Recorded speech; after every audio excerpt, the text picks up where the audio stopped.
The reason I wanted you to see them with your own eyes before making our plan to infiltrate the city was because I wanted you to take the defenses seriously. You can't afford to just mash through their front gates and fight our way through.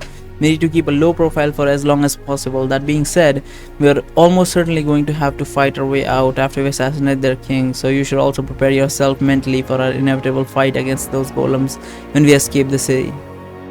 Hint, you will never be required to load your game any further than the beginning of the chapter in order to continue your game, regardless of your stats. If you feel that you are stuck, try loading from the last checkpoints, picking different choices.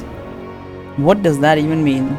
Oh, it's basically saying the thing from medieval fantasy. Like in medieval fantasy, sometimes you were at a position in your like power, like in your stats and everything, that you would basically get like soft locked.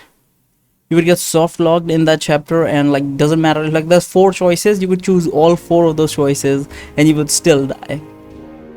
So sometimes you have to go back 1 choice, sometimes you have to go back 2 choices, or sometimes you just have to restart the fucking chapter. That's basically what it's saying. But how are we supposed to sneak past those golems if they're just always patrolling outside the wall? Darren says, do they have like worse vision at night or something? No, but there's no need for us to sneak past them. And says, we can just enter through the gate, front gate the normal way. They'll say that you came here to trade some of your enchanted goods and the rest of us are your bodyguards or something. That should be enough of a reason for the guards at the entrance to let us in. And my exile was kept a secret from anyone but the king's most trusted advisor, so we shouldn't be worried about the guards not letting us in because of me. I think you may have forgotten the small matter of killing the Earl of Ollander back in the Elias, Ardrick says. I know that we are technically served a sentence with the arena and that we have the papers from Gullimook to prove it, but something tells me that this won't really stop the king of this city from executing us for murdering his brother. He won't execute you if he doesn't even know that his brother is dead yet. Believe me, if the king knew about the Earl's death, the whole town would be mourning. Those walls would be covered in black banners, and there would be paintings of the Earl's face placed on posters all around the small village outside the city. You think how normal everything seems to be. I think it's not sent. I think it's safe to assume that the master has not sent any of his emissaries to let the king know of the brother's death, and he wanted to tell him of this personally when he got back, except we got here first since we took a shortcut through the monster-infested forest. It will probably be at least another day until the master reaches the city the regular way, so until then some random tournament participants shouldn't be raising any suspicion. Well, will they let a bunch of armed strangers enter the city so easily? What we'll do if we don't buy this? Yeah, I'm gonna ask this one. What the armed stranger one? Why not? Miller says. From the point of view, most of you shouldn't even be able to hurt the locals because of the tournament's protection spell, remember? So they didn't find out that you killed the king's brother yet. They don't know that you can bypass the protection spell. They have no reason to fear you. I guess Melinda's plan is worth a shot, and says, she's the one that knows the city is the best after all. But remember to keep your guard up. If things get out of control, we might need to fight our way in. So we should all be ready for the worst case scenario. Melinda, is there anything else we should know before we begin heading towards the city? Yes, Melinda says, you should tell the guard at the city gates that you were invited into Orlando by someone from within. That way they should let us in faster. If he asks who invited you, just tell them that your client wants to remain anonymous. Unless the security has gotten tightened over the years, this should be more than enough to gain us entrance into the city. Oh, and the other thing, while we approach the city, we should all take care to talk in a low voice so that the people from the village can't hear us. Actually, it might be better if we don't talk at all, unless it's absolutely necessary. The villagers and the city folk all live in fear of the Mad King, and they would rat us out immediately if they found out a real reason for wanting to infiltrate the city. Remember that we are inside enemy territories. We can't afford to make any mistakes. Understood, Darren says. Let's move on then. When we reach the gates, I'll try to do most of the talking. Hopefully everything will work out in our favor. After making sure that none of us had any better ideas for infiltrating Ollander, we all walked out of the forest, heading for the main road that led towards the city gates. On each side of the road, we could see the wooden houses of all the peasants living outside the city, who were each busy working their fields. As we walked past the farmers, a few of them glanced shortly in our direction, but for the most part they didn't pay much attention to us, just kept doing about their business. Looking at the faces, I couldn't help but notice that they had the same tired look in their eyes as the orphans from the Beacon of Hope. Seemed that they had if they'd given up hope themselves, then they had all resigned themselves to their fates, which were no longer in their hands. We all followed Melinda's advice, and we didn't talk amongst ourselves until we reached the gates. Once we arrived close to our destination, Darren stepped in front so he could address the guard of the front of the sentry's entrance. "Good morning," Darren says in a loud tone to make sure that the man in front of the gate could hear him. "Are you the one that I need to talk to in order to gain access inside the city?" The guard didn't answer him right away. He was sitting on a chair when we arrived, measuring us up and down with a rather unimpressed look on his face.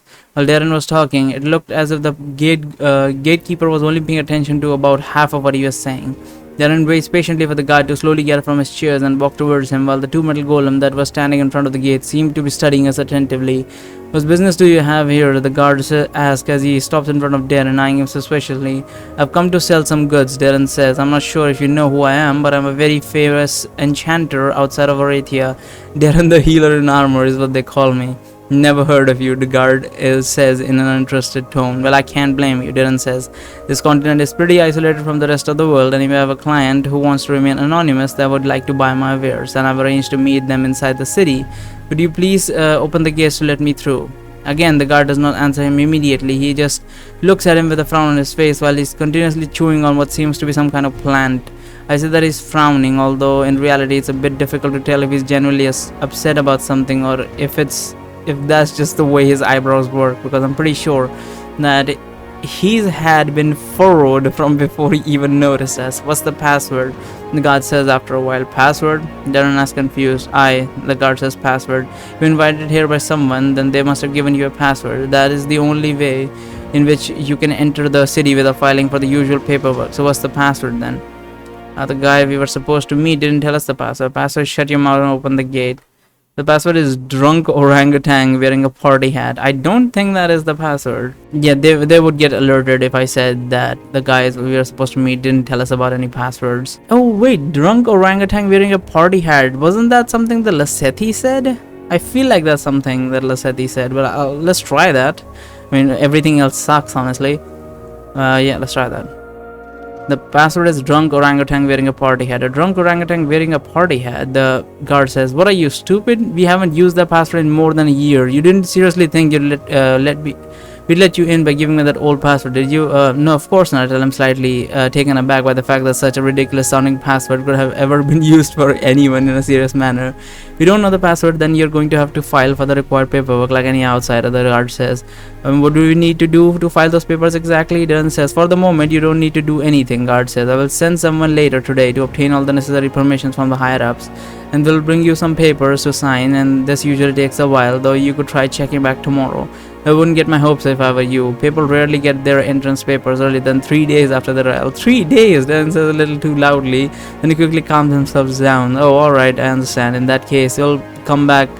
We're going back to our camp and we'll return tomorrow. Maybe we'll be lucky and there'll be some good news for us. Have a good day and thanks for your help." The guard nods at, okay, so the password that I gave was actually just not a thing, and I don't know why I thought that Lasethi talked about that, but I just apparently Barry just threw a random thing out and it just happened to be so.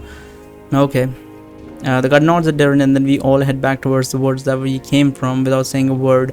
It's only after we were safe away from the villages that Hardwick's voice suddenly explodes, as if the pressure he had been building up constantly the whole time that he had to keep himself from talking. 3 days, Hardwick shouts. "Did you hear that guy? The master will have arrived three times by then.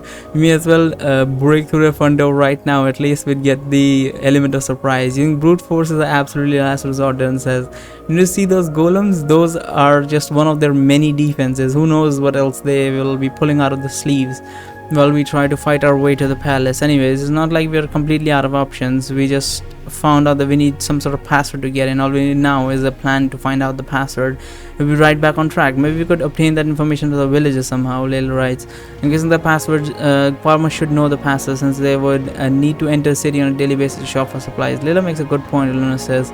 "We could try to bribe one of the villages. I'm guessing that shouldn't be too hard to find someone willing to break the rules for some extra money in a village full of impoverished people. It's not as easy as you might think. The city isn't like Thelius. Breaking the law here may as well get your entire family murdered or worse. Most people wouldn't take that risk no matter how much money was at stake.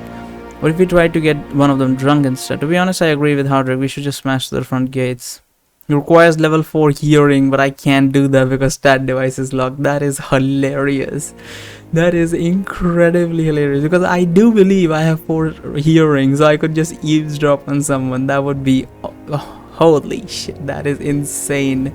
And I'm completely locked out of a set of choices like this. I honestly thought it was just say game over or something, but I don't know why I thought that would be the case. But yeah, this is interesting.